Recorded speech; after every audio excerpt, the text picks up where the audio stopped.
Welcome back to the handsomest fantasy baseball podcast on the internet. I'm one of your hosts, Nick Zanaboni. You can find me at nzanaboni93 on Twitter. Unfortunately, we're a little lighter today. It's only going to be me and Jason, but that's fine. So, Jason, can you come on in, my guy? There we are. What's going on? I think this is just the best combo. I don't know if I'd be able to do it with just Dave, and I don't know if you could do it with just Dave, because he would just talk too much, and there wouldn't be enough like. You just gotta hit that little back and forth, right? Like I'm like the common man of the Dynasty community at this point. Okay, yeah. If it was both of you guys, it would just be like, all right, these guys just know a lot more than me. Just be like long-winded rebuttals back and forth, right? Just diatribes about whip. And whip's exactly. Like an advanced stat. So ex-WOBA and stuff, we're just getting all nerdy and just going back and forth for 2 hours. I'm gonna need a refresher on those advanced stats once we get closer to the season. Oh yeah, maybe we can have like a little spring training. Yeah, like a recap. Yeah, there we go. Yeah, I think we just made another spring refresher. Yeah, that'd be fun. Just best shape of my life, of me figuring out how to use advanced stats to my benefit. Yeah, of course. Do you have any new leagues coming up or no? I actually have not. I'm kind of trying to put a stop on a lot of between baseball dynasty and football dynasty. I think my fantasy, and then DFS once in a while, and then the average sports betting every other game too. It's like my love for fantasy stuff has gotten to the point where it's like I got to chill out on the leagues because it just becomes too much. It's too much. You can't like put enough effort into certain leagues, and all of a sudden you're like, and this happens a lot in football more than it does baseball, but all of a sudden you're like, it's Sunday night, you need 20 points from this guy, but not 30 because you'll lose him in another league. So it's just like you got to kind of balance that out. So Did you I'm get trying Jonathan to stop Taylor this week? Because I got Jonathan Taylor.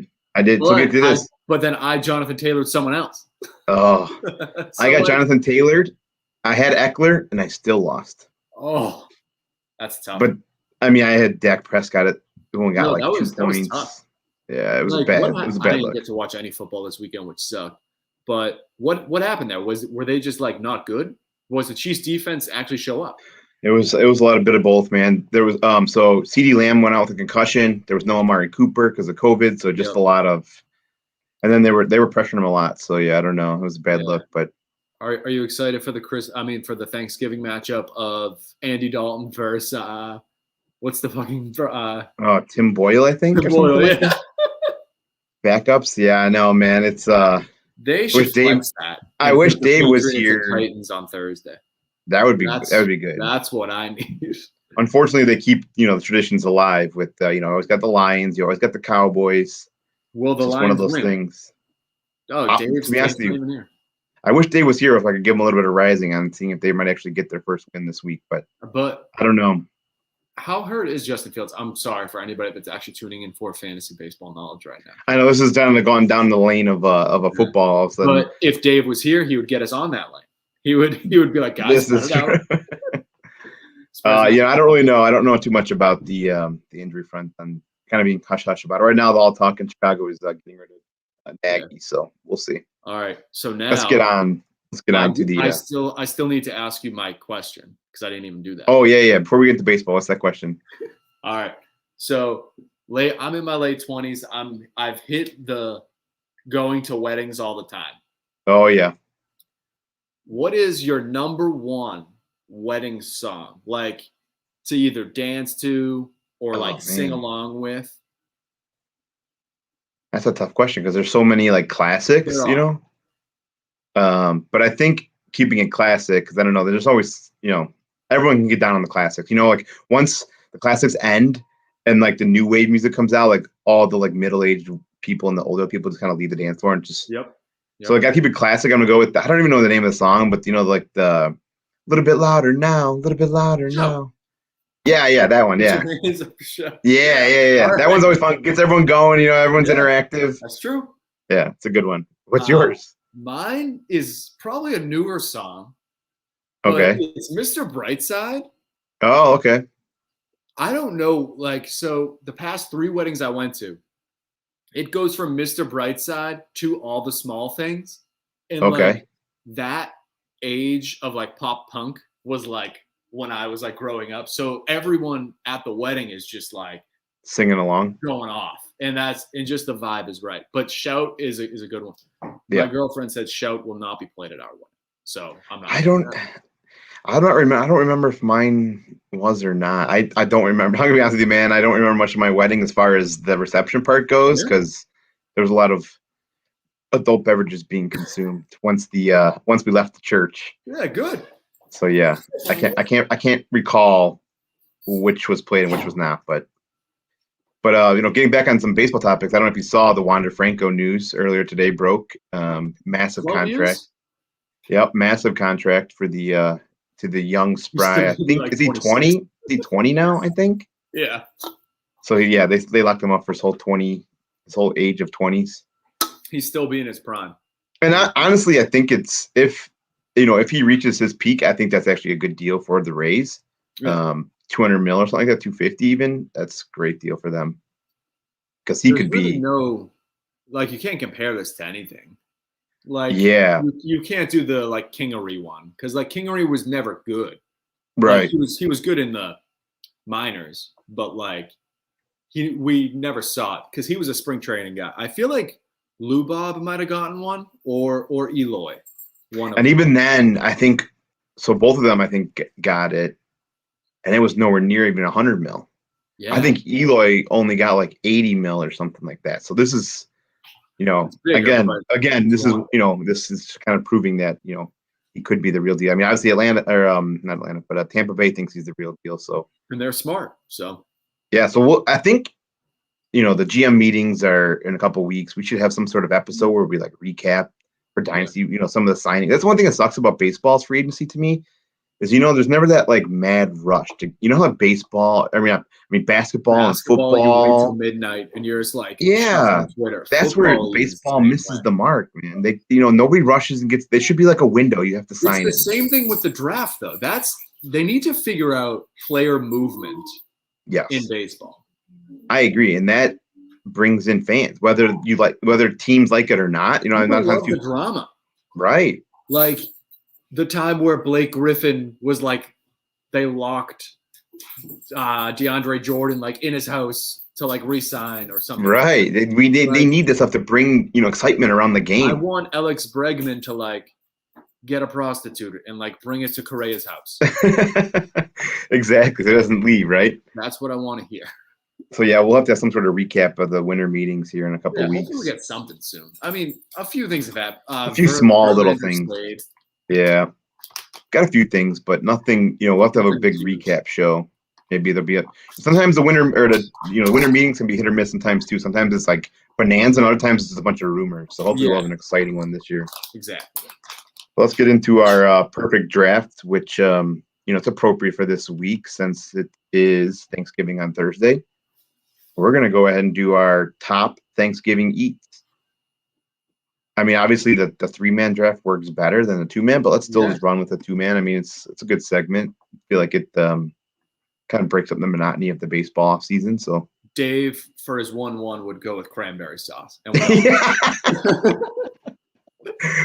or like green bean casserole. Or something. Yeah, just. I'll let you go first though. Oh wow, okay, I'll get the 1-1. I mean, I can't believe there's anything other obvious than the 1-1 is turkey. Wait, turkey? Yeah. Oh, that's terrible. Oh, are you kidding me? What do you like? Okay, are you a white meat or a dark meat? I'm a skin guy. Okay, I can get down with that. I don't really mess with the actual turkey itself. I feel like have like a little bit, but like you need to put gravy on it for it to be good. Not if you eat dark meat, but honestly, the dark meat of a turkey is not very good. So I do like the leg. I'll grab like one of the legs. Yeah. So we here at my parents' house, they smoke a turkey, and deep fried turkey. So if you can get some smoked turkey skin, it's even better. Or deep fried, they're both really good. I love I'll make a little like turkey blunt. So I'll get the turkey, and then I go with my pick. I put some mashed potatoes in there. Okay. Then I roll up the skin and then just eat it. That sounds delicious. Actually, It is. I'm gonna even do that on Thursday. Yeah, I need you to do that and then send me a picture of it. All right, what's your two? You got back to No, back here. let's just go back and forth because the back, like, Yeah, let's do that. That's good. That's a good call. For the two people's kind of. It makes sense. Yeah. What are you doing? Are you skin? No, you. So I went 1-1. And then I went 1-2, and then I think you should just go. Okay, next. what did you take? I didn't hear you. Skin? Oh, no, mashed potatoes. Sorry. Oh, okay. Yeah. Okay. Potatoes. And I'm gonna go with another classic of stuffing. Oh, good one. If I can have a giant plate of just turkey and stuffing, that's my Thanksgiving's made. Yeah, I just got stuffing flavored chips from Trader Joe's. Oh, which were actually really good.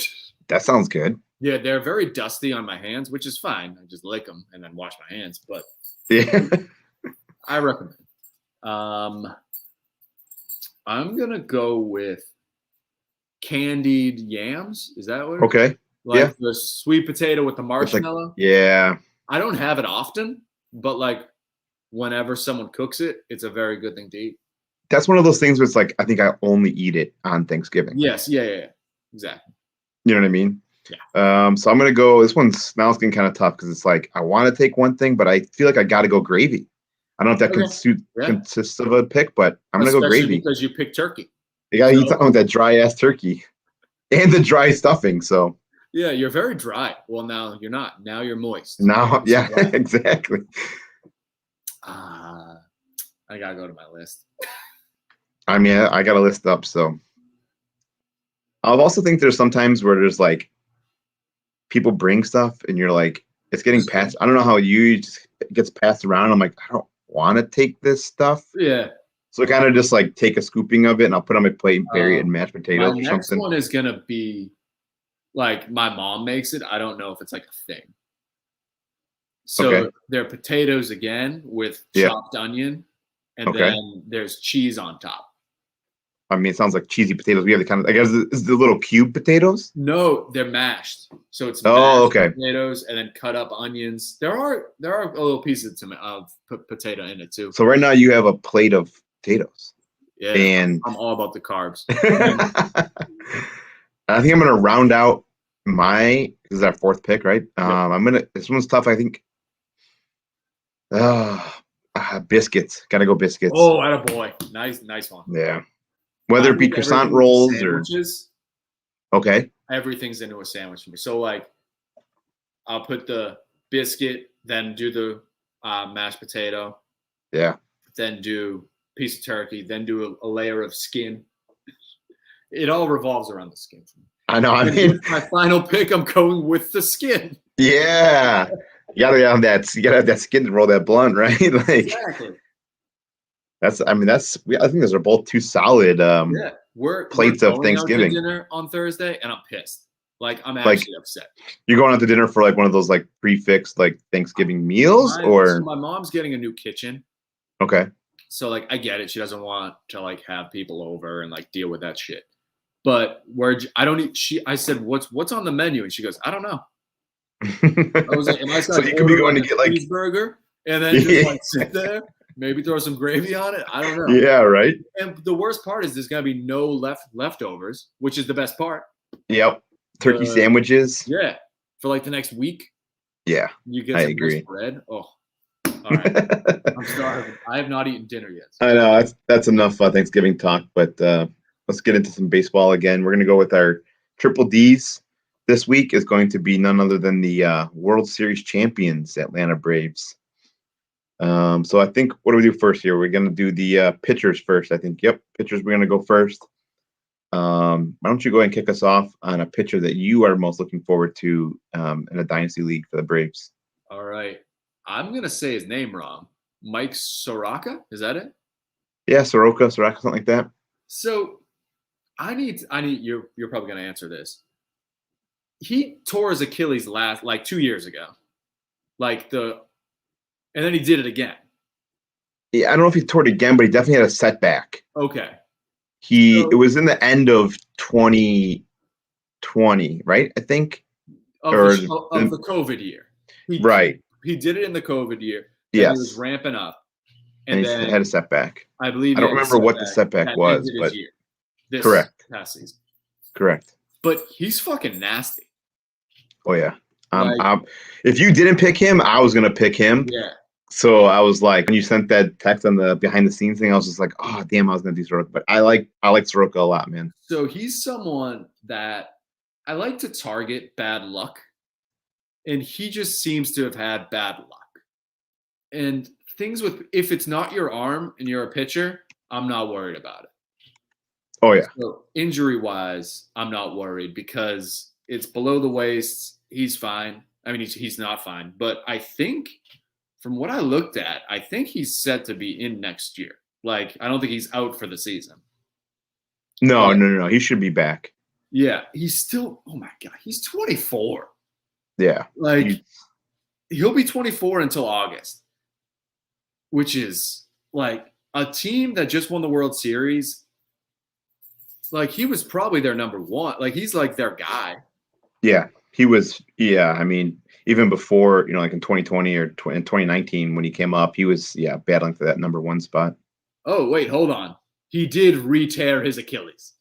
Okay. I think he had surgery done to repair it in like the middle of this season. After 9 months of rehab, I know I'll be stronger from it. Yeah, so he did it again.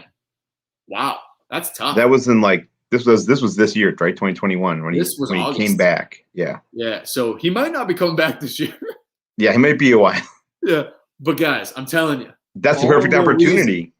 Yeah, all the more reason to go stash, go trade somebody like that's easy. Like, I don't know, I can't think of someone, but it's a perfect buy low opportunity. Yes, and get someone like trade someone that's return on investments quicker, like a guy that's already playing and not out for the year. Right. But he won't return until sometime in 2022 at the earliest. So that probably is like middle of the season of 2022. Yeah, I would say don't count on him. Yeah, that's unfortunate because I have him in a dynasty league. It's actually more of like it's a dynasty league, but there's contracts. So at some point, my contract of him is going to be up, and it's been on wasted years, which is unfortunate. My first dynasty league was a contract year. I like that a lot. It was too much. It does get in depth. I mean, it's a lot more, strategy driven because there's not a lot of trades. There is, but there isn't, and it's just like, So I have him, and I unfortunately have him on the last year of his contract is coming up, and it's an unused year. Yeah, I guess so. Perfect time to trade him, right? Yeah, exactly. All right, you're up. But yeah, good outlook for him in the end of 2022. My pitcher is I'm going to go with someone who actually probably got advantage of Soroka's injury, and that's Huascar Ynoa. He kind of jumped onto the fantasy scene in 2021 when he made 17 starts and finished with 4 wins and an ERA just above 4 and a WHIP of a 1.11. And a lot of his opportunity came with all the injuries that Atlanta battled this season. Luckily, they've had all those prospects in the waiting because they've had a ton of injuries, and then Charlie Morton was not a normal self either. So, but yeah, in those 17 starts, he had 5 quality starts. He definitely has the arsenal and the plus stuff to start making an even bigger impact, I think, coming up here. His fastball sits in the upper 90s, throws a power slider down and into righties. His K rate, walk rate, whiff rate, and chase rate all rank in the top third of the league, and he even raised the CSW up to 30% and from 26%. So almost a 6% increase. One thing I do kind of worry about him is he's just kind of that small sample. He's never exceeded 120 innings pitched in his career. That includes minor leagues. But I like to see him get a bigger sample size. He could get in that. I'm sure he's going to be in that rotation in 2022 as long as they don't get some major signings. And I like to see how he responds with that bigger workload. Maybe get up to like 150. He punched a wall, right? Yes, he did. Yeah. Yeah. Okay. I'm making sure that was the guy I was thinking. Yeah, that's him. Yeah, that's him. Hey, he's got fire, right? Passionate. But passionate. Yeah. But I think he could be a high-end SP3. So someone to kind of be on under the radar. That team's good. Like they're set for a little bit. For sure. I think the biggest reason for that is their hitters. So let's jump into those hitters. All right, I'm gonna go with a guy that I admittedly hated. And it's so funny that I hated him because, as everyone knows, Knicks dig the long ball. Right. And my guy, Austin Riley, literally just hits motherfucking tanks. Oh, yeah. He's like 10 times better than Bobby Dahlbeck. And I'm obsessed with Bobby Dahlbeck. So you would think this guy would profile as a guy that would be for me. I'm pulling up his Baseball Savant page just so you guys can see it, because it is – the guy just hits absolute red. Max exit velo, top 90 percentile. Ex-Woba, 85 percentile. It's just, I mean, with the homers, you do get the high K rate, but right. like, we're not in a league where you lose for Ks. I mean, it's not something that I don't look at people striking out as an issue. Yeah. He's still 24 too. Jesus Christ. Yeah, he's someone like you, just like you. I was not very high on him after 2019. I thought he struck out a ton. Yeah. All he did was hit home runs or strike out. And after 2021, man, I think I've kind of changed my outlook on him. He hit 303. Yeah, I mean, he definitely exceeded expectations this season. I think he's one of the big reasons that Atlanta not only, didn't miss Acuna, but they also still, he helped, get them into the postseason, and then had a great postseason too. So like 33 homers, like that's something that I think he can sustain. He'll definitely sustain the homers. If he can keep batting above 300, he's going to be somebody that everyone wants in their lineup, like all the time. Agreed. He's definitely, like I said, he's someone that has changed. I've changed my outlook on him because I thought he was just one of those 3 outcome players that just strikes out and hits home runs. But no, he's proven to be a good hitter. My hitter is going to be Ozzy Albies. I mean, it's a little obvious, but he's one of their best hitters on that team. And I mean, it's no secret the fantasy landscape of second base is just a barren wasteland. So why not talk about arguably one of the top second basemen in fantasy baseball now, and that's Ozzy Albies. He just ended a season with in his young career still, but it's a career year. He had career highs in home runs with 30, career high in RBIs with 106, career stolen bases with 20. He's switch hitter. He increased his exit velocity, his barrel rate, his hard hit rate, all while lowering his K rate down to 18%. So, I mean, this guy just had a great year. He was always kind of like, like I said, second base has always been a wasteland. So he's always been kind of on people's radar. He's not someone that's like, oh my God, I never heard of this guy. So no, nothing like that. But I mean, of the guys that they have under contract right now, he's one of those guys where I'm looking to get, most likely probably can't buy him right now just because of the year he had. But he did, he did have a little bit of some contact rate issues. He only batted 259, only had an OBP of 301. But I think that was kind of an anomaly. I think he's more of like a 280 hitter. Yeah. More so than a 250, 260 hitter. But yeah, I think he's, I think, if he can continue on this trajectory, I think he has the speed. If he can just get on base, I don't see any reason why he can't go 30-30. We just had Cedric Mullins go 30 for 30. I don't think there's a reason why Ozzy Albies can't go 30 for 30. He's another guy that's crazy young. Yeah, he's only 24, I think, too. Like these guys. I know, man. My God. All righty. All right, so after that, we're going to go on to our prospects now. All right. I went deep this week. Usually, I'm not the deep guy. I know, and you got a top tip of the hat from Dave on that. Which is funny because this guy played for Michigan. So I was like, oh, maybe he'll hear of him. His name is Jesse Franklin. I have not heard of him since I learned about him today. Because I was like, let's look deeper. And then I looked at each guy's profile, and I was like, I kind of like this guy. He's an outfielder, was picked in the 3rd round in 2020. Didn't slash an amazing number in high A. It was 244, 320, 842, so nothing great. But what I liked was the home runs. Mm-hmm. He had 24. 24 Knicks for love the long ball. Nick Stiglalombo. I need to make a T-shirt. That'd be sick. I know. Let's get Trademark some merch. that thing. Yeah. So he's in high A. So I'm gonna say he stole 19 bases, but Dave on one shoulder, he's right here. He's saying, Nick, stolen bases don't matter in high A. But I'm telling you, they kind of do, because it fits my narrative right now that Jesse Franklin could be like a guy. He's not going to be Mike Trout, but like, could he be Andrew Benintendi? Maybe. Because like Benintendi stinks.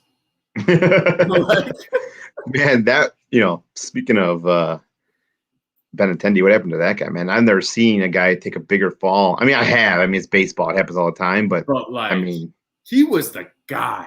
He was the next, great 5-tool outfielder. And they wanted to give up Moncada instead of Benintendi in the Sale deal. Like, yeah, that goes to show you how high they were on him too. Everyone was. Yeah. Oh, gross. So what you're saying is Jesse Franklin may be Benintendi, but may not be. He will be. All right. Quote this. Jesse Franklin will be between Mike Trout and Andrew Benintendi. Hot take right there. Love it. My arm's really far away. You can't get it that far apart to compare those two.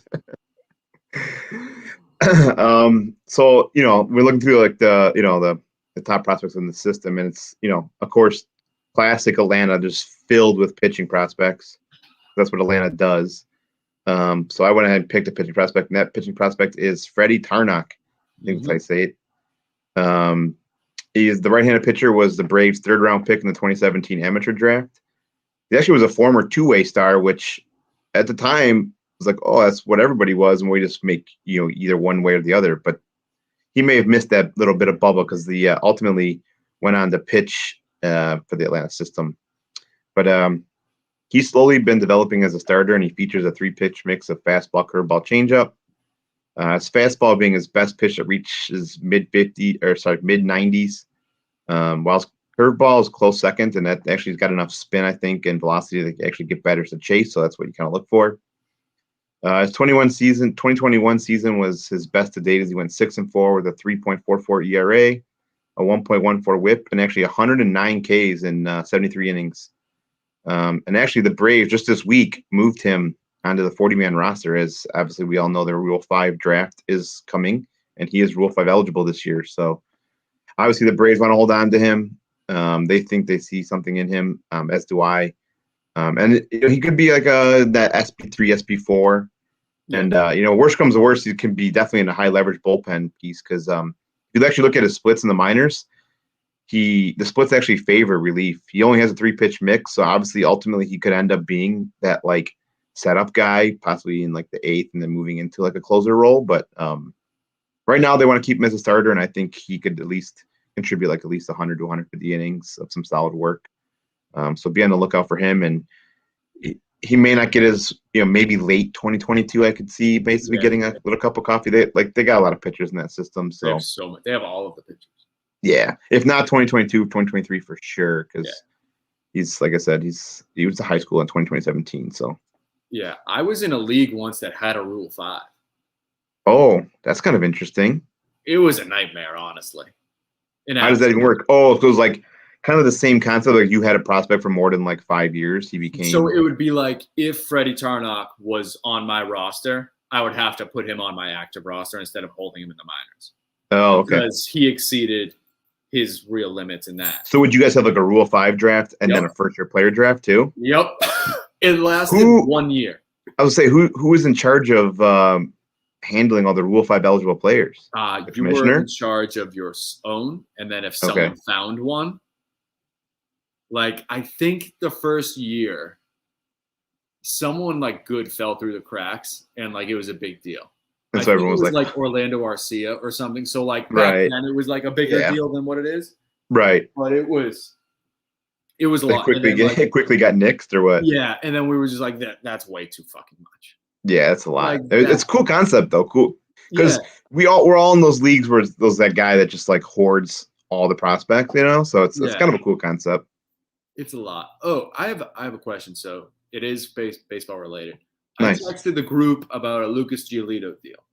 I said it was Buxton for him. That didn't work out. But then someone else offered me.